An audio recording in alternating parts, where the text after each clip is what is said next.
DNA की संरचना पढ़ेंगे हम आज। डीएनए एक आनुवांशिक पदार्थ है और ये सिद्ध किया था हर्शे व चेस के प्रयोग ने। डायरेक्ट पूछ सकता है आपसे, तो हर्शे व चेस का प्रयोग है, आपका ही नाम है, ठीक है, हर्ष का, ठीक है, नाम ही हर्ष लेने में खुशी होती है, नाम ही हर्ष का। तो डीएनए आनुवांशिक पदार्थ है, इसकी वजह से हम जैसे जो हम पेड़ पौधे उगाते हैं उसकी जैसे पौधे उत्पन्न होते हैं, हम अपने माता पिता जैसे उत्पन्न होते हैं ऐसे नहीं को दूसरे को उत्पन्न हो जाते हैं। तो ये आनुवांशिक पदार्थ जो डीएनए ये मिलकर गुणसूत्र बनाता है, ठीक है। तो हम आज पढ़ेंगे डीएनए की इकाई जो न्यूक्लियोटाइड होती है, वो 3 घटक हम पहले वीडियो में बता दिए थे। आज हम ये जानेंगे डीएनए की स्ट्रक्चर क्या है। इससे पहले हम ये जानेंगे कि पॉलीन्यूक्लियोटाइड यानी एसएसडीएनए कैसे बनता है, ठीक है, यानी डीएनए वो नाइट्रोजन क्षारक, पेंटोस शर्करा, फॉस्फेट समूह ये जुड़ते कैसे हैं और कैसे डीएनए की स्ट्रक्चर बनाते हैं, फिर समझेंगे पूरी स्ट्रक्चर, ठीक है। तो स्टार्ट करें। तो मैं एक हेडिंग लिख रहा हूँ, वो हेडिंग लिख लेना। इससे पहले मैं आपको बताया था डीएनए में डीऑक्सी शर्करा पाई जाती है और आरएनए में राइबोस शर्करा पाई जाती है, ठीक है।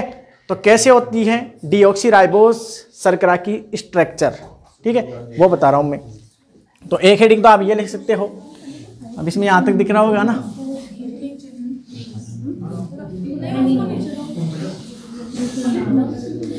ठीक है। अब देखो ध्यान से, हम बात करेंगे, पहले तो बात करेंगे हम, ठीक है,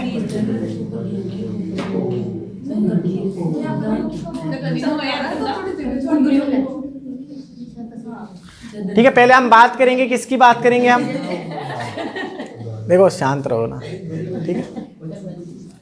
हम बात करेंगे न्यूक्लियोटाइड की संरचना। पहले तो हम बात करेंगे न्यूक्लियोटाइड की संरचना, सॉरी न्यूक्लियोटाइड से पहले हम पेंटोस शर्करा पढ़ रहे थे ना। चलो अभी बता देंगे हेडिंग, तो आप ये लिख लो, न्यूक्लियोटाइड की संरचना।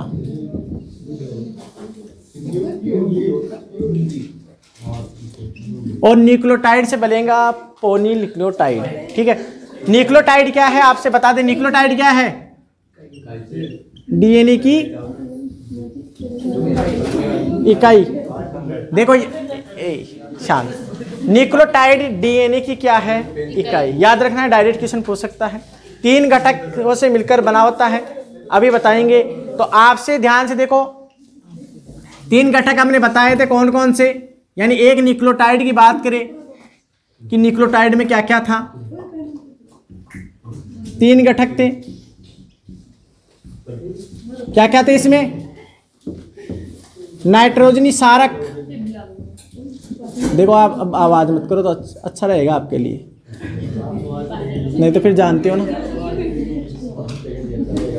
पेंटोस शर्करा 5 कार्बन वाली, पेंटोस का मतलब 5 कार्बन वाली, ठीक है। और वो थी डीऑक्सी राइबोज,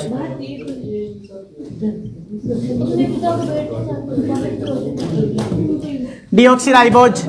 और एक था फॉस्फेट समूह,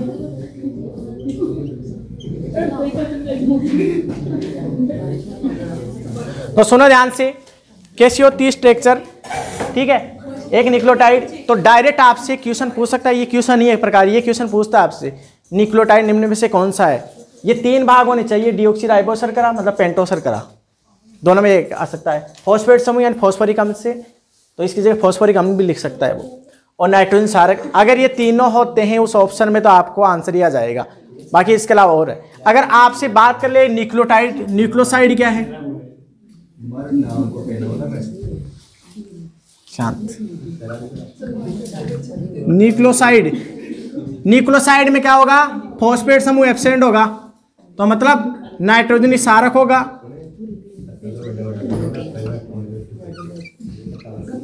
और डीऑक्सी राइबोस शर्करा होगी, डीऑक्सी राइबोज शर्करा, मतलब इसमें फॉस्फेट समूह नहीं होगा, याद रखना है। तो दोनों, ये दोनों इंपॉर्टेंट क्वेश्चन है, पूछ सकता है, जहां तक हो मेरी उम्मीद इस बार ही पूछ ली, यही क्वेश्चन पूछ ले, कोई भरोसा नहीं, ठीक है। तो ये है, ठीक है। अब हम बात करेंगे न्यूक्लियोटाइड की संरचना कैसी है।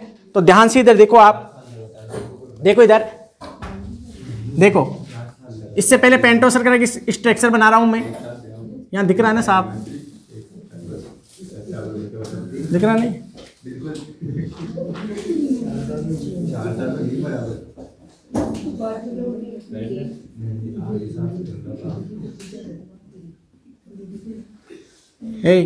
अब चुप रहे। पेंटो शर्करा की जब भी बात होती है, देखो डीएनए की बात करते हैं तो हम C5H10O4 होता है, और आरएनए की बात करते हैं यहाँ 5 आ जाता है, क्योंकि वो राइबो शर्करा होती है डीऑक्सी, मतलब डी जहाँ शब्द लग जाता है ना डी, ये शब्द लग जाता है ना डीई, इसका मतलब होता है विपरीत यानी कमी। और जैसे फॉरेस्टेशन यानी जंगल लगाना मतलब वृक्षारोपण करना, डिफॉरेस्टेशन यानी उन्मूलन करना, तो डी का मतलब क्या होता है विपरीत होता है। ठीक है, तो यहाँ पर डीऑक्सी का मतलब एक ऑक्सीजन कम होती है, ऑक्सी है ना। ठीक है, ये सिंपल सा तरीका है। आरएनए 5 होता है यहाँ पर। तो स्ट्रक्चर क्या है डीएनए की, एक न्यूक्लियोटाइड किसे कहते हैं वो मैं बता रहा हूँ, इससे बनेगा पॉलीन्यूक्लियोटाइड, और फिर इससे बन जाएगी एक डीएनए बन जाएगा। ठीक है, इंपॉर्टेंट है डीएनए की स्ट्रक्चर पढ़ो, इससे पहले मैं पूरा बता दूं। 5 कार्बन होते हैं, ध्यान से आपको बताऊं मैं। ठीक है, ये तो फॉस्फेट समूह हो गया, ये कार्बन, ये कार्बन, ये कार्बन, ये कार्बन, और ये 5वां कार्बन। देखो 5 कार्बन आ गए, तो इसमें 5 कार्बन लिख रहे हैं, देखो 5 कार्बन। अब देखो 5 कार्बन हो गए ना, तो यहाँ पर होता है OH, दूसरी स्थिति यानी पहला कार्बन है, दूसरा कार्बन है, तीसरा कार्बन है, चौथा कार्बन है और 5वां कार्बन है। दूसरे कार्बन पर क्या है, ओनली H ही होते हैं, OH नहीं होते हैं, एक ऑक्सीजन की कमी होती है। इसमें क्या होगा, OH होगा, H होगा, यहाँ भी क्या होगा, OH होगा, H होगा। ठीक है,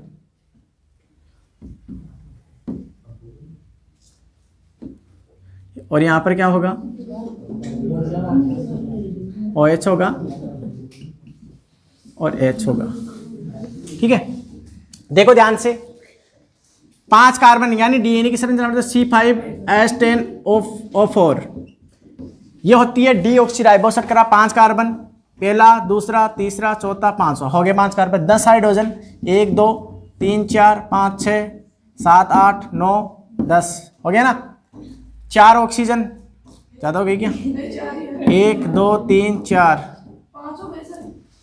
यहाँ ऑक्सीजन नहीं आएगी, यहाँ नहीं आएगी। ठीक है, ये हो गई, यहाँ नहीं आएगी। 1 2 3 4, हाँ 4, ठीक है 4 हो गई।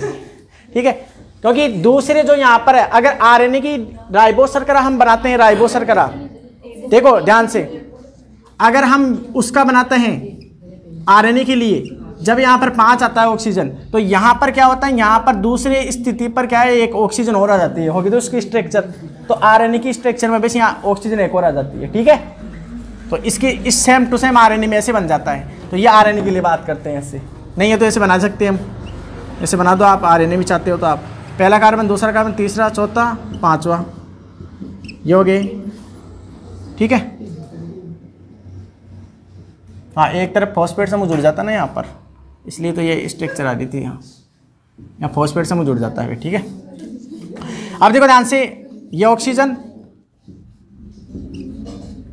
ये OH, यहाँ पर HOH, ठीक है, और यहाँ भी OHH, और यहाँ पर OHH, तो यहाँ ऑक्सीजन हो गया ना, यहाँ दूसरी स्थिति पर यानी दूसरे कार्बन। ध्यान से सुनना मेरी बात, एग्जाम में क्वेश्चन, तो ये आरएनए के लिए, किसके लिए, आरएनए के लिए। ठीक है, इसको लिखने की जरूरत नहीं है आपको आरएनए में, है ना। अब देखो ध्यान से, तो ये आपको क्या है, ये एक है क्या,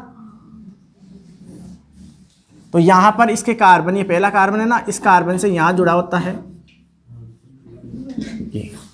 अब सुनो ध्यान से, न्यूक्लियोटाइड मतलब डीएनए की क्या इकाई, उसमें 3 भाग होते हैं, नाइट्रोजन क्षारक, डीएनए की बात करें तो डीऑक्सीराइबो शर्करा और फॉस्फेट समूह।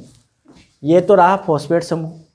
फॉस्फेट समूह 5वें कार्बन से जुड़ा हुआ है, कौन सी शर्करा, ये डीऑक्सीराइबो। इसके 5वें कार्बन से जुड़ा हुआ, इसलिए इसे यहाँ पर हम लिख देंगे 5 डेज, क्या लिख देंगे 5 डेज। ठीक है, यानी डीएनए से स्ट्रक्चर फटते तो 5 डेज से 3 डेज, 3 डेज से 5 डेज, विपरीत क्रम में होती है ना, वो 5 ही, यही मतलब है 5 का। 5वें कार्बन से फॉस्फेट समूह जुड़ा हुआ है। ठीक है, पहले कार्बन से जुड़ा हुआ कौन, नाइट्रोजन क्षारक। एग्जाम में पूछते हैं कौन से कार्बन से जुड़ा हुआ है पेंटो शर्करा, ऐसे क्वेश्चन आ जाएंगे तो कहाँ से करोगे, डीपली पूछ ले तो, है ना। बाकी ऊपर से पूछ रहे हो तो ये पूछेगा न्यूक्लियोटाइड किसे कहते हैं बस। तो पहले कार्बन से जुड़ा हुआ नाइट्रोजन क्षारक, 5वें कार्बन से जुड़ा हुआ है फॉस्फेट समूह, तो फॉस्फेट समूह, नाइट्रोजन क्षारक और पेंटोस शर्करा, इन तीनों को मिलकर बोलते हैं न्यूक्लियोटाइड। तो ये एक न्यूक्लियोटाइड है। अब आगे ऐसे खूब सारे और बनाऊंगा मैं, पॉलीन्यूक्लियोटाइड स्ट्रक्चर बनानी है मैं, क्योंकि डीएनए लगभग हमारा जो डीएनए होता है ना 2.2 मीटर, अब आप सोचो 2.2 मीटर, 2 मीटर मतलब कितना लंबा हो गया। इतना सारा डीएनए उस इतनी सी कोशिका के केंद्रक में होता है, पर वो कुंडलित होता है। जैसे खूब सारी रस्सी लंबी है ना, जैसे आपने वो सोना होगा ना, सोना है ना, उसके कितने लंबा 1 किलोमीटर तो तार खींच सकते हैं कितने ग्राम सोने से। तो ऐसे क्या होता है कि ये डीएनए का लिपटा होता है स्टोन प्रोटीन पर, कुंडली रहता है 2.2। अब वो 2.2 भी कैसे आया वो भी बताऊंगा मैं आपको, ठीक है। तो ध्यान से देखो इधर, तो यह है एक न्यूक्लियोटाइड, समझ में आ गया। अब इससे हम बनाएंगे पॉलीन्यूक्लियोटाइड, ठीक है। तो इसको मैं बड़ा कर रहा हूँ, तो यहाँ मिटाऊंगा फिर इनको मैं। तो आप ऐसे करो, फिर इनको कहीं साइड में लिख लो, पहले लिख लेते कि न्यूक्लियोसाइड नहीं लिखे तो ये लिख लो, क्योंकि मैं इधर वाला मिटाऊंगा, ये बाद में बना लेना इसको, ठीक है। हाँ वो लिख लो ओनली साइड में, कहीं साइड में लिख लो, मतलब क्वेश्चन है वो इंपॉर्टेंट, नोट करके लिखना इनको। अरे लिख रहे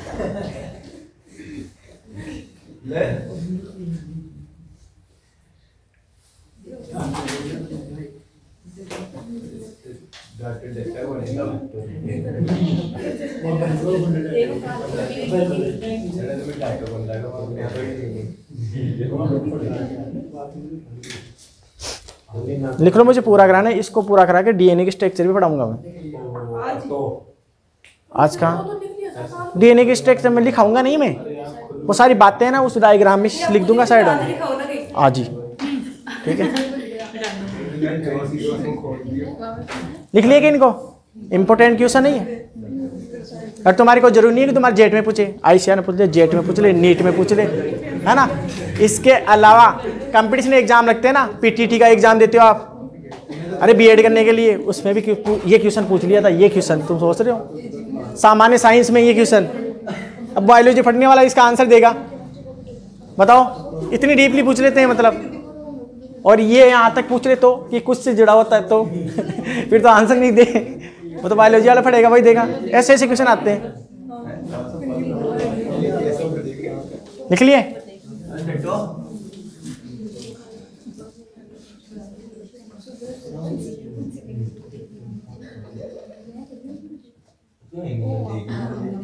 ये पूरे देखो हैं सारे,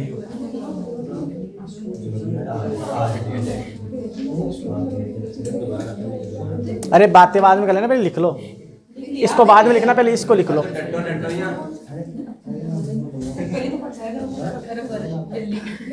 क्या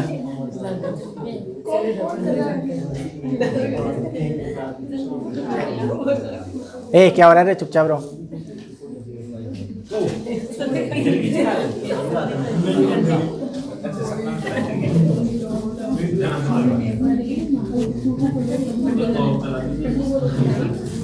तो ध्यान से देखो, एक न्यूक्लियोटाइड आपको समझ में आ गया। अब इसको मैं बनाऊंगा पॉलीन्यूक्लियोटाइड, तो इसकी जगह चेंज कर देता हूं, पॉलीन्यूक्लियोटाइड की संरचना, पॉलीन्यूक्लियोटाइड की संरचना, बस हो गया। अब हेडिंग दूसरी आ गई, ठीक है। अब देखो कैसे बनेगी, मुझे मत करना पे डीएनए वाला समझ नहीं आया। तीसरा कार्बन, इस तीसरे कार्बन से वापस इसकी जैसी संरचना बनेगी, ठीक है।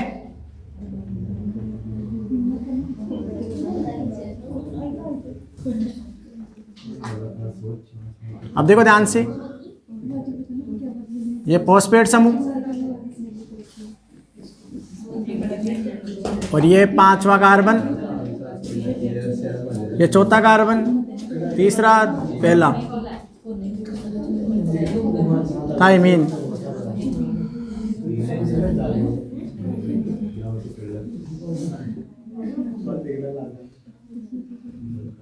फॉस्फेट समूह, पांचवा कार्बन,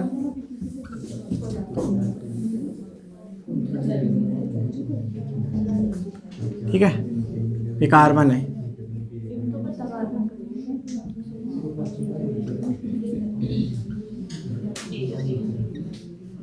और ये G।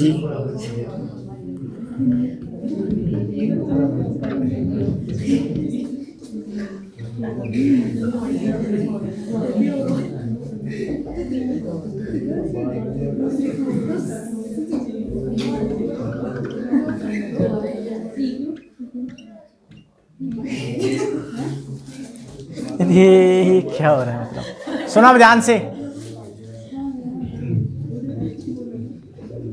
देखो ध्यान से देखो। ये इस एक स्ट्रक्चर को हम बोल रहे थे, इस एक स्ट्रक्चर को न्यूक्लियोटाइड। ये एक स्ट्रक्चर है न्यूक्लियोटाइड, न्यूक्लियोटाइड ये एक स्ट्रक्चर, ऐसी एक न्यूक्लियोटाइड ये हो गया, एक ऐसे हो गया, एक ऐसे हो गया, ऐसे आगे चलता रहेगा। तो आपने जब डीएनए की संरचना पढ़ते हैं तो हम ऐसे लिखते हैं, ऐसे, ये डीएनए है, मतलब एक रस्सी की जैसे दिखता है। तो इसका मतलब होता है एसएस डीएनए। जैसे आपने फूल गोभी में इनमें देखा डीएस डीएनए, मोजेक वाला, टॉपिक मोजेक आर, एसएस है ना, आरएनए वाला। तो ये एसएस लिखने का मतलब सिंगल स्टैंडर्ड डीएनए, एकल रज्जुकीय डीएनए। तो ये एक जो ऐसे दिखाई दे रहा है ना, वो रियल में ऐसे है, रियल की स्ट्रक्चर ऐसी है। आपको समझ आ रहा है कि ये डीएनए की स्ट्रक्चर ऐसी होती है, ये ऐसे दिखाई दे रहा है। तो ये एसएस का मतलब क्या होता है, सिंगल स्ट्रैंडेड डीएनए। इसका मतलब क्या होता है, एकल रज्जुकीय, एकल रज्जुकीय यानी एक लड़ी युक्त। इसका मतलब क्या हो गया, एक लड़ी युक्त डीएनए। ठीक है, अब इसको हम ऐसे अगर डबल भी बना सकते हैं, ऐसे करके, ऐसे करके डबल। अब ये डबल कैसे बना वो बस समझा रहा हूं मैं आपको। तो ये समझ में आ गया ना। अब ऐसे इसका मतलब क्या होता है, सिंगल स्टैंड डीएनए, एकल लड़ी युक्त, एकल रज्जुक बोल सकते हैं, सिंगल स्टैंडर्ड डीएनए बोल सकते हैं, या आरएनए भी होता है ऐसा। तो ये ऐसी लाइनें है ना, ऐसी खूब सारे न्यूक्लियोटाइड जुड़ते जुड़ते जुड़ते जुड़ते पॉली न्यूक्लियोटाइड बनाते हैं। अब ये जुड़ते हैं तो यहाँ पर दो बंध काम आते हैं। ध्यान से देखना कौन से दो बंध, देखो ध्यान से, दो बंध कौन से, नाइट्रोजन क्षारक और पेंटोस शर्करा के पहले कार्बन। ध्यान से सुनना, नाइट्रोजन क्षारक ये एडेनिन और पेंटोस शर्करा के पहले कार्बन पे जो ये बंध जुड़ा है, इस बंध को हम बोलते हैं कौन सा, ग्लाइकोसिडिक बंध। कौन सा बंध, ग्लाइकोसिडिक बंध, ग्लाइकोसिडिक बंध। ग्लाइकोसिडिक बंध का मतलब क्या हो गया बंध का मतलब बॉन्ड है ना। तो किसके मतलब, नाइट्रोजन क्षारक, परिभाषा लिख रहा हूं मैं, नाइट्रोजनी क्षारक व पेंटोस शर्करा के पहले कार्बन, पहले कार्बन से जुड़ने से नाइट्रोजन क्षारक का पेंटोस शर्करा, शर्करा नहीं लिखा, शर्करा नहीं लिखा ना, शर्करा के पहले कार्बन से जुड़ने से बना बंध, इसे क्या बोलते हैं हम, ग्लाइकोसिडिक बंध। ये इसकी परिभाषा है। अब देखो ध्यान से, फॉस्फेट समूह और पेंटोस शर्करा के पांचवें कार्बन, ये पांचवा कार्बन है ना, पहला कार्बन, दूसरा कार्बन, तीसरा कार्बन, चौथा कार्बन, पांचवा कार्बन। तो इस पांचवें कार्बन और फॉस्फेट समूह के यहाँ जुड़ने से जो बंध बनता है उसे बोलते हैं फॉस्फोडाइएस्टर बंध, यानी एस्टर समूह होता है। ठीक है, तो इसे हम क्या बोलते हैं, फॉस्फोडाइएस्टर बंध, फॉस्फोडाइएस्टर बॉन्ड। तो आपसे पूछ ले फॉस्फोडाइएस्टर बंध किनके मध्य बनता है, इससे बना दोगे ना, लिख दोगे ना वहां से, या अलग से लिखो इनकी परिभाषा यहाँ, तो मैं दिक्कत है तो लिखो इधर, एक साइड में कहीं ऊपर साइड में परिभाषा लिख लो। क्योंकि मैं इससे डीएस डीएनए बनाऊंगा तो यहाँ जगह चाहिए मुझे, तो ये परिभाषा कहीं साइड में लिख लो, ग्लाइकोसिडिक बंध की फॉस्फोडाइएस्टर। तो मैं लिख रहा हूँ फॉस्फोडाइएस्टर बंध, मैं लिख रहा हूँ, साइड में लिख लेना, लिख लोगे ना। तो इसकी मतलब क्या होगा, फॉस्फेट समूह फॉस्फेट समूह जानते हो ना, PO4 -2। फॉस्फेट समूह पेंटोस शर्करा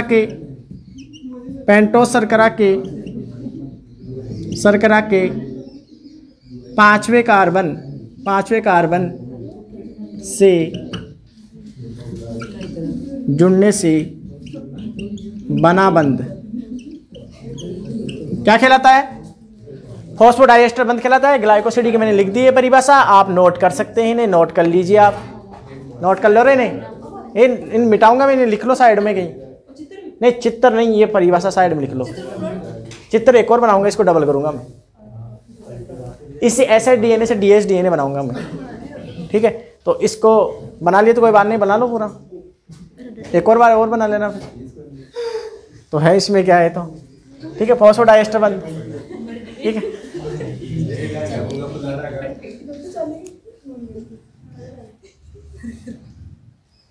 इसको ऑफ कर रहे हैं।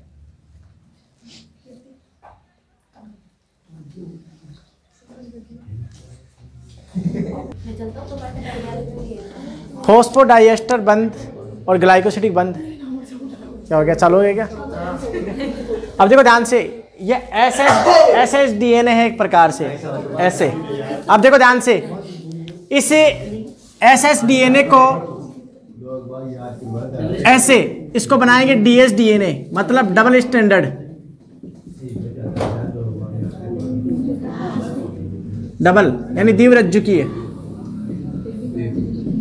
यानी द्विलड़ी युक्त। तो इस SHDNA को DHDNA बनाना है, तो ये DHDNA कैसे बनेगा ये समझो। और क्या होते हैं BP यानी बेस पेयर क्या होते हैं, सार युग्म कितने होते हैं, फिर DNA की स्ट्रक्चर बताऊंगा कितने कितने होते हैं, ठीक है। और वो 2.2 मीटर DNA कैसे आया वो भी बताऊंगा मैं। तो ध्यान से देखो, ये एक लड़ी युक्त है, मतलब ये एक DNA है, मतलब ये संरचना ये है, और इस पर ये से डबल DNA या DHDNA हो गया, और यही बाद में गुणसूत्र बनाता है कोशिका विभाजन के समय। तो ये रियल में है क्या, तो वो समझो ध्यान से। अब देखो इसको, ये तो हम समझ लिए थे, देखो ध्यान से, ठीक है। एडिनिन है, एडिनिन,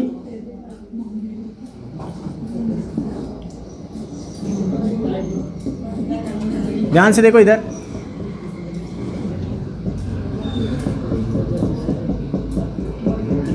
ये आपको जो दिख रहे हैं ना ऐसे, ये बंध है हाइड्रोजन बंध। कौन से बंध? हाइड्रोजन बंध है ये। मतलब DNA के अंदर जो बंध पाए जाते हैं वो हाइड्रोजन बंध होते हैं। वैसे वो भी फॉस्फोडाइएस्टर वो भी बंध है, पर मतलब प्यूरिन्स और पिडिमिनिन्स यानी नाइट्रोजन सारक जो होते हैं एक दूसरे से जुड़े होते हैं, और वो हाइड्रोजन बंध द्वारा जुड़े होते हैं। अब किसके साथ कौन सा जुड़ेगा, ये चारगोप यानी इरविन चारगोप के नियम थे, वो नियम भी बताऊंगा। इरविन चारगोप यानी एडेनिन के सामने थाइमिन आता है, थाइमिन के सामने एडेनिन आता है, गवानिन के सामने साइटोसिन, साइटोसिन में गवानिन, ठीक है। एडेनिन थाइमिन के सामने डबल हाइड्रोजन बॉन्ड होता है, गवानिन साइटोसिन और ट्रिपल हाइड्रोजन बॉन्ड होता है। तो इसके सामने क्या आएगा बताओ, एडेनिन के सामने थाइमिन, थाइमिन के सामने एडेनिन, और गवानिन के सामने साइटोसिन, और साइटोसिन सामने गवानिन। तो ये बताए थे इरविन चारगोप, और इरविन चारगोप के नियम से भी क्वेश्चन पूछते हैं। वो कैसे पूछते हैं भाई अलग से पढ़ाऊंगा उसको मैं, ठीक है। पहले इसको समझ लो DHDNA को। तो देखो ध्यान से, ये जो स्ट्रक्चर पढ़े थे ध्यान से देखो इसको, ये 5' से 3' यानी 5वें कार्बन से जुड़ा हुआ है, जिसे 5' लिखे। OH तो इसके अंदर होता ही है ना खुद के अंदर, तो तीसरे कार्बन से जुड़ा हुआ है इसलिए 3' लिख दिए यहाँ पर। नहीं, मैं ऐसे कह रहा हूं कि ये 3' यहाँ लिखा हुआ ना, इसका मतलब ये है कि ये तीसरा कार्बन है, इसका मतलब 3' है। जैसे उधर 5 लिखा था ना 5'। पेंटोसर कराए तो ये, अरे P का मतलब फॉस्फेट समूह, ठीक है। तो फॉस्फेट तो OH आएगा ना, मतलब ये 4 नाइट्रोजन सारक तो होते हैं DNA के अंदर, तो ऐसे ये रिपीट होते रहते हैं आगे आगे। तो अब रिपीट करने से क्या मतलब, ऐसी स्ट्रक्चर वापस बनती चलेगी आगे आगे, इसलिए इसको 3' लिख दिया। 3' का मतलब तीसरे कार्बन से जुड़ा हुआ है ये, इसलिए 3' लिख दिए। तो DNA की संरचना हम जब पढ़ते हैं तो 5' से 3' और 3' से 5' ऐसे तो पढ़ते हैं हम। तो इस 5' 3' का मतलब ये तो कौन से कार्बन जुड़ा हुआ है, ठीक है। अब देखो ध्यान से, अब इसकी स्ट्रक्चर को उल्टा कर दो, उल्टे का मतलब ऐसे बना दो, मतलब इसको, ठीक है, ऐसे बना दो।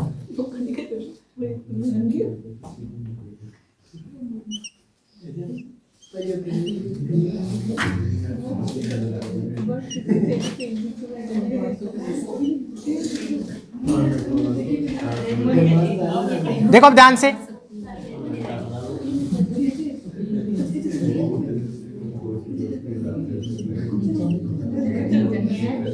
देखो ध्यान से, इधर ये पहला कार्बन है, ये दूसरा कार्बन है, ये तीसरा कार्बन है, ये चौथा कार्बन है और ये पांचवा कार्बन है।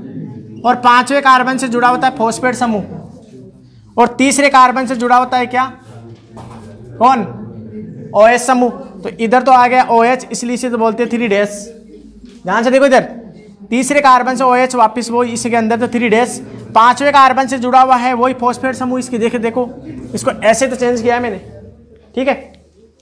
तो पांचवें कार्बन से, अब इसके आगे क्या है, इधर से क्या 3 ठीक है, तो ये जुड़ जाएगा, ये तो यहाँ पर आ जाएंगे OH, और ये इससे जुड़ गया। तो यहाँ देखो ये संरचना इससे जुड़ी हुई थी ना, ये देखो ये तीसरे कार्बन से, देखो यहाँ पर ये तीसरा कार्बन तो है, ये तीसरे कार्बन से जुड़ा हुआ तो वापस जुड़ गया ना तीसरे कार्बन से। तो पहला कार्बन, दूसरा कार्बन, तीसरा कार्बन, चौथा कार्बन, पांचवा कार्बन, है ना, पांचवा कार्बन। तो फिर ऐसे रिपीट हो जाएगी वापस। तो फिर वापस लिख दो फॉस्फेट समूह,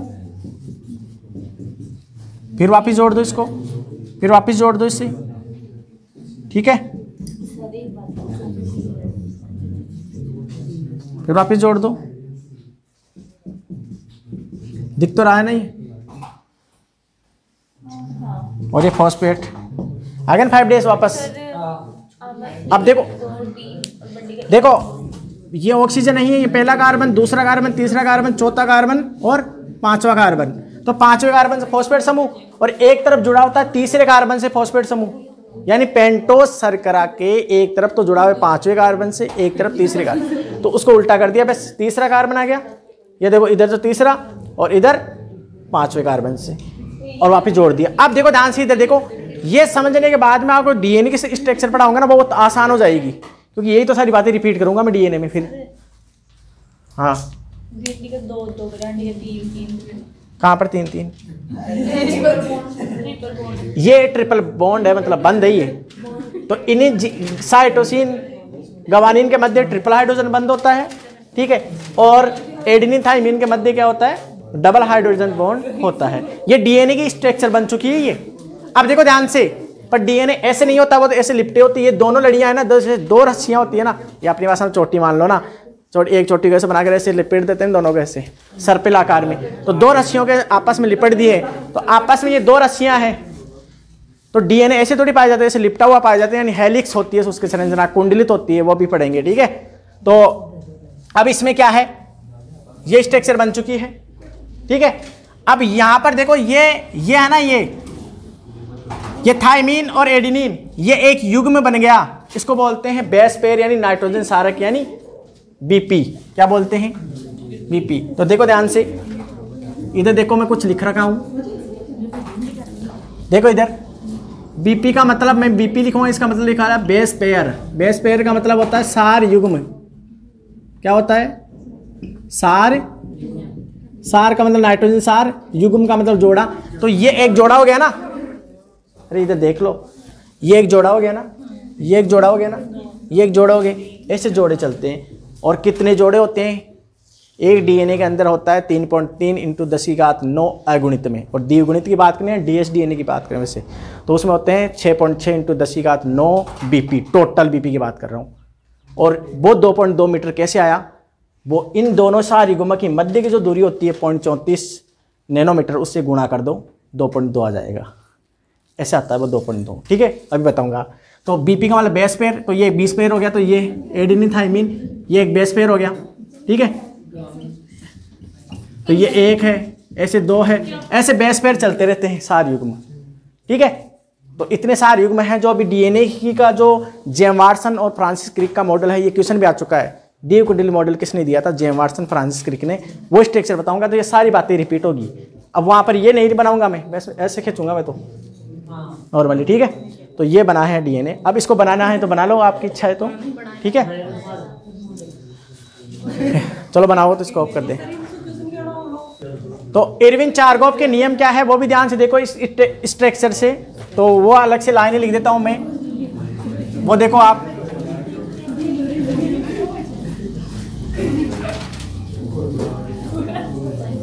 देखो कौन थे इरविन चारगोफ, और उन्होंने क्या दिया था।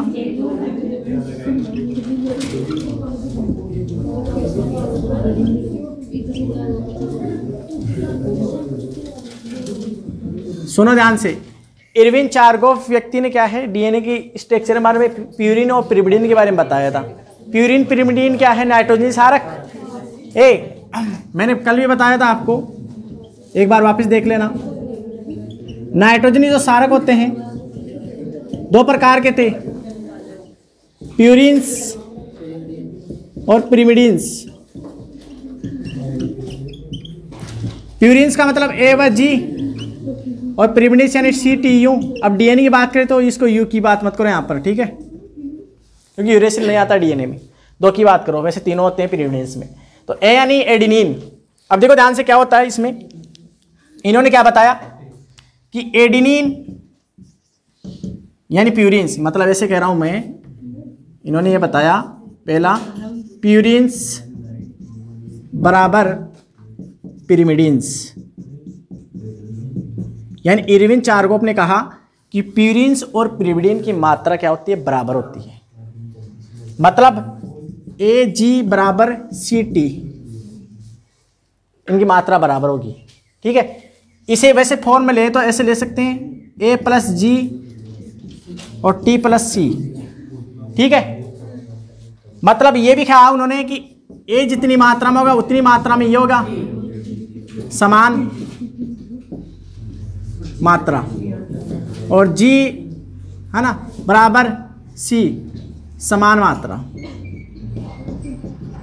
यानी प्यूरिन पिरिमिडीन बराबर होते हैं।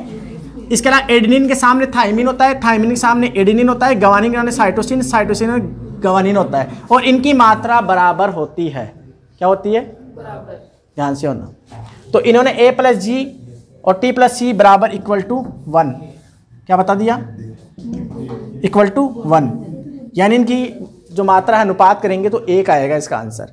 अब यहाँ से क्वेश्चन देता है, ये तो आपको समझ आएगा ना, ये तो बता दिए, ये प्यूरिन पिरिमिडीन बराबर होते हैं, इनके सामने ये हो गया, इसके सामने ये हो गया, और ये बराबर 1 होता है, ठीक है। यानी ये चाहे ये मानो 1 या ये मानो 1, बराबर 1 होते हैं, ठीक है। तो ऐसे भी लिख सकते हैं, बराबर 1 बराबर 1 होते हैं ये।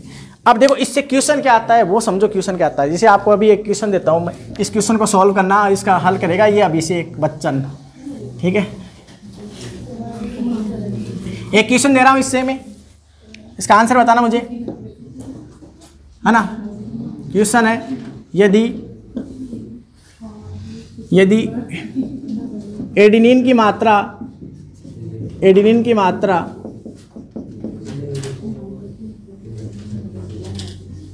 15% है तो साइटोसिन की मात्रा होगी, ठीक है। ऑप्शन पहला ऑप्शन 15, दूसरा 30, तीसरा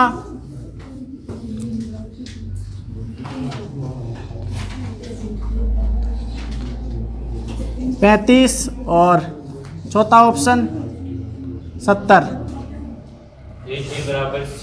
अब इसका आंसर निकालो, सारे करो और मुझे बताओ इसका आंसर क्या आएगा, ठीक है। देख लेना एक बार ध्यान से, हो सकता है गलत भी हो, ठीक है। तो चेक कर लो। मैं तो कुछ नहीं लिख रहा, तो सामने आंसर लिखा है। आंसर का मतलब इसमें देख कर बताना है आपको। ऐसे क्वेश्चन आते हैं, ये थोड़ी लिखा होगा वहाँ पर, अभी तो दिख रहा है आपको, फिर भी गलत बता रहे हो।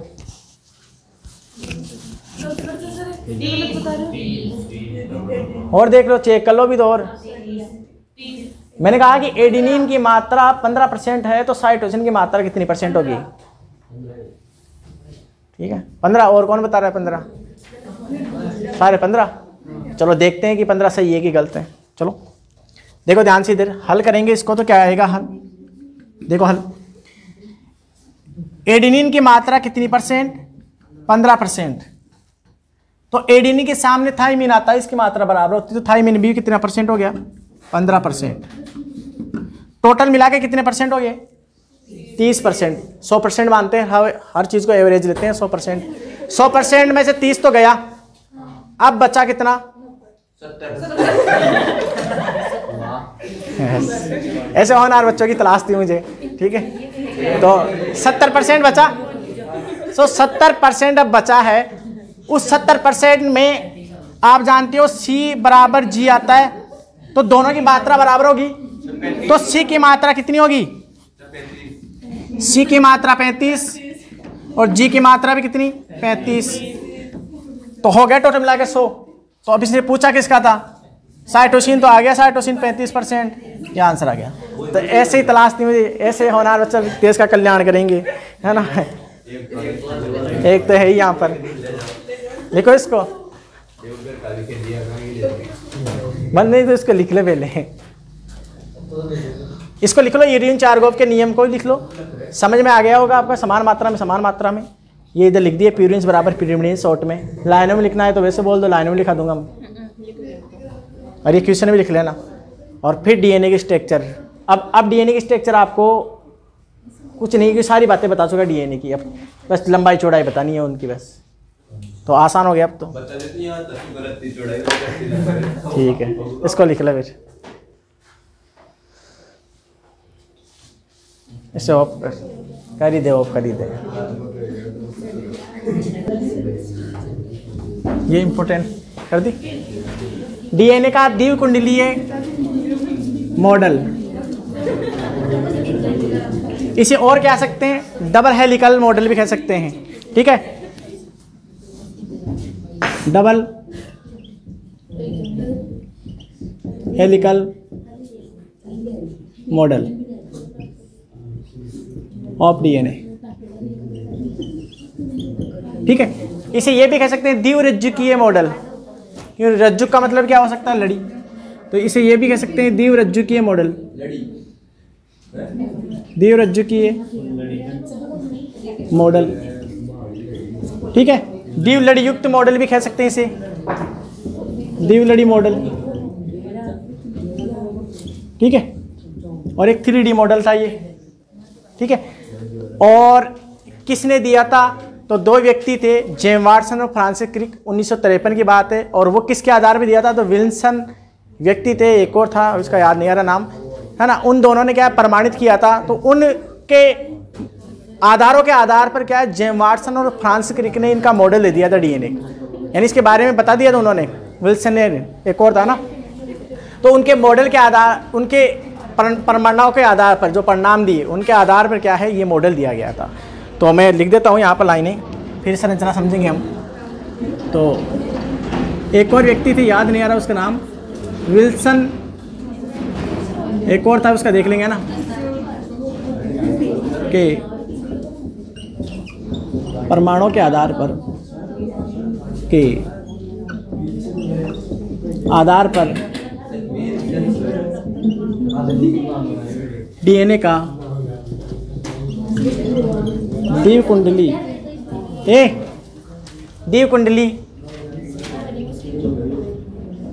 मॉडल, मतलब यहाँ पे एक नाम था एक व्यक्ति का, याद नहीं आ रहा मुझे ना, जेम्स वाटसन व फ्रांसिस क्रिक ने 1953 है ना में दिया, ठीक है। यानी परमाणु के आधार पर डीएनए का द्विकुंडलीय मॉडल जेम्स वाटसन और फ्रांसिस क्रिक ने दिया। यही क्वेश्चन पूछा था, इसमें इंक पढ़ना ना, यही क्वेश्चन पूछा था किसने दिया द्विकुंडलीय मॉडल, तो कब दिया, एक बार ये ना, ये 1953 रेलवे के एग्जाम में पूछ लिया था। अब सोचो, रेलवे के एग्जाम में पूछ लिया इसको, है ना। कब दिया, मतलब जेम्स वाटसन फ्रांसिस क्रिक ने मॉडल द्विकुंडलीय, ठीक है। तो 1953 में तो डीएनए के स्ट्रक्चर में बना रहा हूँ, डायग्राम बना रहा हूँ डीएनए का, और उसी डायग्राम से मैं पूरी स्ट्रक्चर समझा दूंगा आपको, ठीक है। कितनी लंबाई चौड़ाई है उसकी, कितनी कुंडली है। ट्रेन आ जाने दो, ट्रेन को आ गई दो, ठीक है। ट्रेन नहीं रुकी।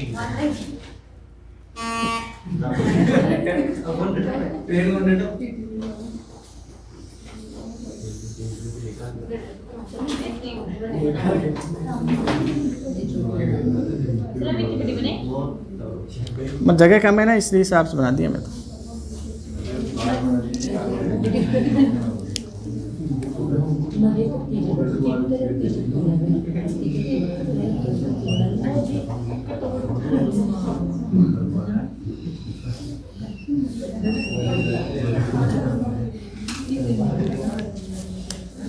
ठीक है।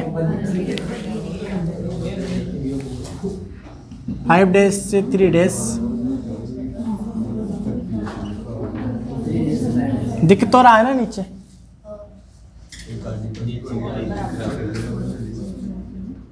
फाइव डेज, तो 5 days से 3 days दो ध्रुवणता पाई जाती है ना, यानी डीएनए की स्ट्रक्चर जो होती है उसमें हम पढ़ते हैं 5 days से 3 days और 3 days से 5 days, ये ध्रुवणता पाई जाती है, ठीक है। ठीक है, 10th में कहाँ था, ठीक है। अब देखो यहाँ से, देखो ध्यान से, एडेनिन के सामने थायमीन, थायमीन के सामने एडेनिन, गवानिन के सामने साइटोसिन, ये एक एक ही बंद बना रहा हूँ, वैसे आपको बता दिया ट्रिपल हाइड्रोजन बंद होता है, ठीक है। साइटोसिन और साइटोसिन के सामने गवानिन, ऐसे आगे आगे चलते रहेंगे, है ना। CGT GC, है ना, AT, ऐसे चलते रहेंगे। ये नाइट्रोजन सार है जो अभी बताया था आपको, वो सारी बातें रिपीट हो रही है। अब देखो ध्यान से समझो, इधर एक बार बाद में बना लेना, पहले इधर देख लो मेरी तरफ, सारी बातें रिपीट हो रही है जो भी बता रहा हूँ, ध्यान से देखो। इधर डीएनए का जो द्विकुंडल मॉडल 1953 में फ्रांसिस क्रिक जेम्स वाटसन ने दिया है, किसके परिणाम, विल्सन और एक व्यक्ति थे उनके आधार पर दिया था, ठीक है। अब बात करें इसमें पूछता क्या है क्वेश्चन, वो साइड में इधर लिख दूंगा मैं, जो भी पूछने की बातें हैं। देखो डीएनए की आप मानते हो, डीएनए की जो लंबाई होती है 2.2 मीटर होती है लगभग। अब वो 2.2 मीटर कैसे आया वो भी बताएंगे, तो मैं सारी बातें लिख रहा हूँ इधर, ठीक है। तो क्या है, देखो देखो पहले तो डीएनए, देखो डीएनए एक तो घूमता है ऐसे, जैसे दो रस्सियां हैं, दो रस्सियों को हम ऐसे घुमा रहे हैं, किधर, इधर, इधर का मतलब क्लॉकवाइज, दक्षिणावर्त, है ना, क्लॉकवाइज।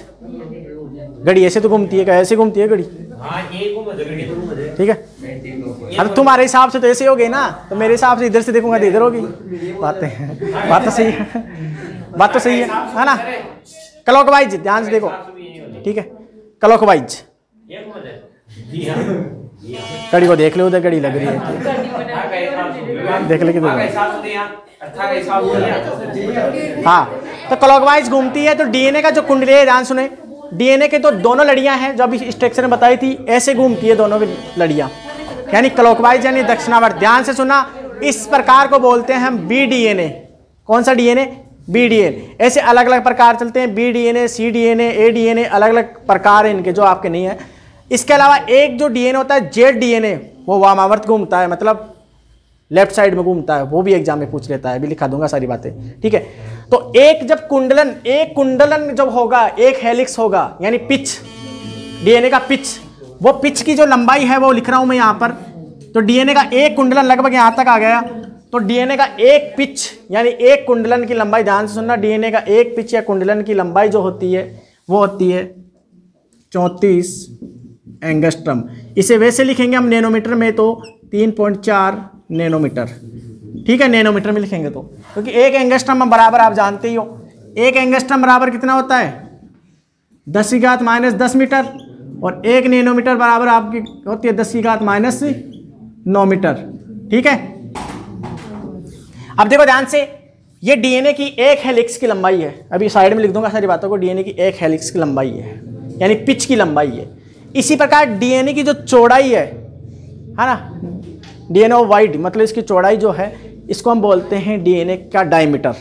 तो डीएनए का जो डायमीटर होता है वो होता है 20 एंगस्ट्रम, ये क्वेश्चन आया हुआ है, ठीक है। तो ये डीएनए की जो चौड़ाई है, आपको बता दूं, ये चौड़ाई जो यहाँ से दिख रहा नहीं है, ये डीएनए की जो चौड़ाई है, ये चौड़ाई जो होती है, यहाँ पर लिख रहा हूँ मैं 20 एंगस्ट्रम। कितनी एंगस्ट्रम, 20 एंगस्ट्रम, यानी डीएनए का क्या है, ये पिच है। अभी लिख दूंगा सारी बातें मैं इधर डीएनए का। इसके अलावा आप देखो ध्यान से, एक ये सार युग्म है, ये सार युग्म आप जानते हो, ये दूसरा सार युग्म है, तो इनकी मध्य की जो दूरी है, एक सार युग्म ये हो गया, अभी डायग्राम में हम बताए थे, ये एक सार युग्म ये हो गया, तो ये मतलब ये एक सार युग्म हो गया ये, और ये टी बराबर ये, तो ये दोनों की मध्य दूरी है ना, इस ये मध्य दूरी होती है कितनी, है ना, 0.34 नैनोमीटर, या वैसे हम बात करेंगे अगर किसकी एंगस्ट्रम की, तो कितनी एंगस्ट्रम आ जाएगी, है ना, हाँ ये आ जाएगी, है ना, 34 नैनोमीटर, तो 3.4 सही है, हाँ 0.34 नैनोमीटर आ जाएगी। ठीक है, अब देखो ध्यान से, ये हो गई दो सार युग्म की मध्य की लंबाई यानी चौड़ाई, डायमीटर ऑफ डीएनए की होगी, ये इसकी चौड़ाई 20 एंगस्ट्रम, एक हेलिक्स की जो एक पिच हो गया उसकी हो गई लंबाई 34 एंगस्ट्रम है, 3.4 नैनोमीटर हो गई। ठीक है, इसके अलावा क्या बचा, इसके अलावा एक जो कुंडलन, एक कुंडलन का मतलब एक जो पिच आ रहा है, इसके अंदर 10 न्यूक्लियोटाइड होते हैं। अब एक न्यूक्लियोटाइड स्ट्रक्चर मैंने बता दी है, जिसमें फॉस्फेट समूह, नाइट्रोजन क्षारक, पेंटोसर का होता है, तो एक जो न्यूक्लियोटाइड है, यानी जिसमें आगे ना एक युग्म आ गया ना, मतलब ऐसे ही ये दोनों एक हेलिक्स बना रहे हैं, एक कुंडलन बना रहे हैं, एक टर्न ले रहे हैं, इस टर्न में होते हैं लगभग 10 न्यूक्लियोटाइड यानी 10 सार युग्म होते हैं। तो कितने सार युग्म होते हैं, 10 सार युग्म, सार युग्म यानी 10 न्यूक्लियोटाइड सार युग्म न्यूक्लियोटाइड। ठीक है, अब ये इसके बारे में थी, हाइड्रोजन बंध और एडेनिन के साथ थाइमिन, थाइमिनेशन एडेनिन, गायनीसन cytosine, triple hydrogen bond, double hydrogen bond, ये मैंने बता दिया था। ठीक है, तो अब वापस में ये सारी बातें इधर लिख रहा हूँ, आप लिख लेना इनको, बस ये डीएनए की स्ट्रक्चर हो गई। नहीं कल नहीं, मैं इधर लिख रहा हूँ, इनको बनाओगे कल, तो मैं स्टार्ट नहीं करूँगा, लिख लो इनको। अरे यहाँ वो 7 लाइनें लिखूंगा मैं, 7 लाइनें लिख लो फटाफट। डीएनए की एक और 6-7 लाइनें लिखूंगा, लंबाई या का पिच वो कितना होता है, 34 एंगस्ट्रम या 3.4 एंगस्ट्रम, सॉरी नैनोमीटर। ठीक है, दूसरा, दो सार युग्म के मध्य दूरी, दो सार युग्मों की मध्य दूरी वो कितनी होती है, 0.34 नैनोमीटर। ठीक है, डीएनए का diameter, diameter of DNA, diameter of DNA, DNA की चौड़ाई, डीएनए की चौड़ाई वो कितनी होती है, 20 एंगस्ट्रम।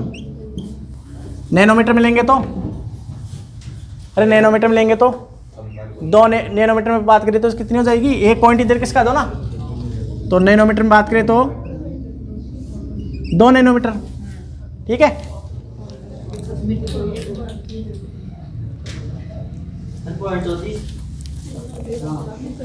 ठीक है, नैनोमीटर में बात करें तो क्या हो रहा है। ठीक है, अब देखो ध्यान से इधर, ऐसे ही एक कुंडलन में सारों की संख्या, एक हेलिक्स में या कुंडलन में इसको टर्न बोलते हैं, टर्न में सार युग्म, कितने सार युग्म आते हैं, 10 बीपी। कितने बीपी, 10 बीपी। 10 बीपी का बात करें तो 10 न्यूक्लियोटाइड, मतलब ये अलग अलग न्यूक्लियोटाइड हो गए ना। ठीक है, तो ये 10 बीपी पाए जाते हैं। तो यही थी बेस बातें, ये पूछता है एग्जाम में, कितनी चौड़ाई कितनी लंबाई, कितनी लंबाई कितनी चौड़ाई, और क्या बचा बस। और दोनों लड़ियां एक दूसरे के प्रति समांतर होती है, तो ये भी लाइन लिख सकते हो, दोनों लड़ियाँ